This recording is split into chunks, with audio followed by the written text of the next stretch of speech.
তাহলে তুই শেখা শেখা পাবা কিন্তু শেখা স্টার্ট হয়ে গেছে কিন্তু এবিসিডি শেখা এবিসিডি জানিস তো বল দেখি একটু আবার একটু বল টাকা এ বি হ্যাঁ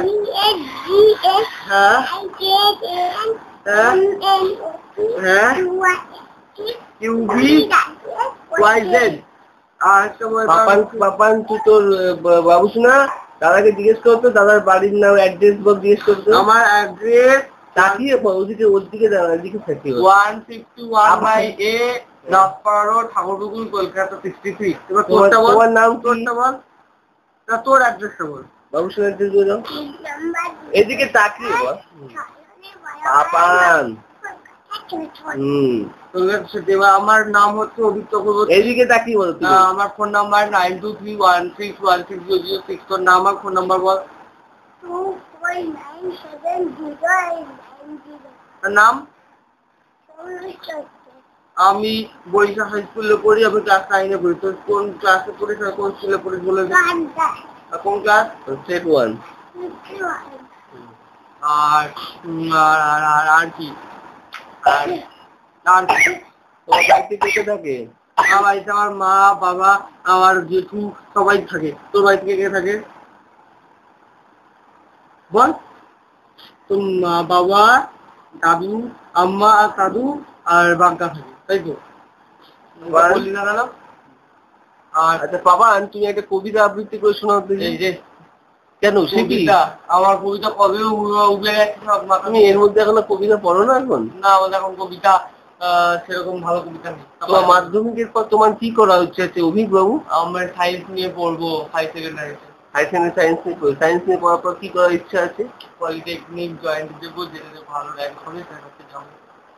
জয়েন্টে যদি তুমি কোন দিকে যাবে মেডিকেলে না ইঞ্জিনিয়ারিং মেডিকেল আমি দেবো না কেন মেডিকেলে তুমি দেবে না ডাক্তারের দিকে কোনো ইচ্ছাই নেই কেন ইচ্ছা নেই সেরকম আর ইঞ্জিনিয়ারিং লাইনে ইচ্ছা আছে হ্যাঁ ইঞ্জিনিয়ারিং লাইনে কোন সাবজেক্টে তুমি চুজ করতে চাও পলিটেকনিক হলে আমি সিভিল নেবে আর যে জয়েন্টে চান্স পেলে তুমি কি জয়েন্টে অতটা ভালো জানি না সাবজেক্টগুলো ঠিক অতটা জানি তুমি এখনো জানো না কেন ক্লাস তুমি 9 পড়ছো 10 উঠছো এখনো যদি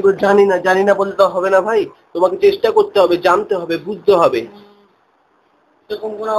বলতে হবে না সেরকম কোনো বলতে হবে না তুমি ইলেকট্রিক্যাল নেবে না মেকানিক্যাল নেবে না সিভিল নেবে হ্যাঁ তোমাকে ভাবতে হবে ইলেকট্রনিক্স নেবে না কম্পিউটার নেবে তোমাকে পড়াশোনা সেভাবে প্রিপারেশন নিয়ে এগোতে হবে না তুমি যদি এখন থেকে বলো যে আমি জানি না বলতে পারছি না তাহলে হবে না জানি না না এরকম সাবজেক্ট গুলো তুমি জানার চেষ্টা করো যতটা না জানো জানার চেষ্টা করো তোমার তো পিসি না মাসি যারা চান্স পেয়েছে তাদেরকে জিজ্ঞেস করো যে কি ব্যাপারটা আছে না তোমার নিজের ইন্টারেস্টে তুমি জিজ্ঞেস করো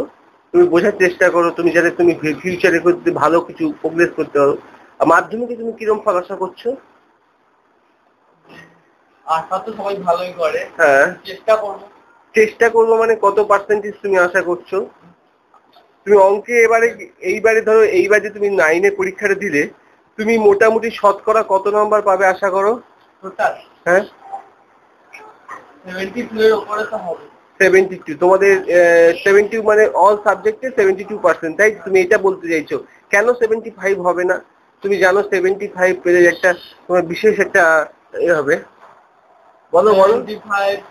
আমি এখনই বলতে পারছি না 75 অবজেক্টিভ হবে না তবে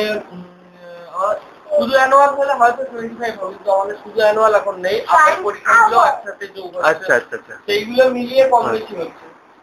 সেই জন্য 75 এর কম হচ্ছে আচ্ছা তাই তো 75 হবে না তাই তো শুধু অ্যানুয়াল হলে হয়তো 25 উপরে আসতে পারে আচ্ছা তো আপনি এবার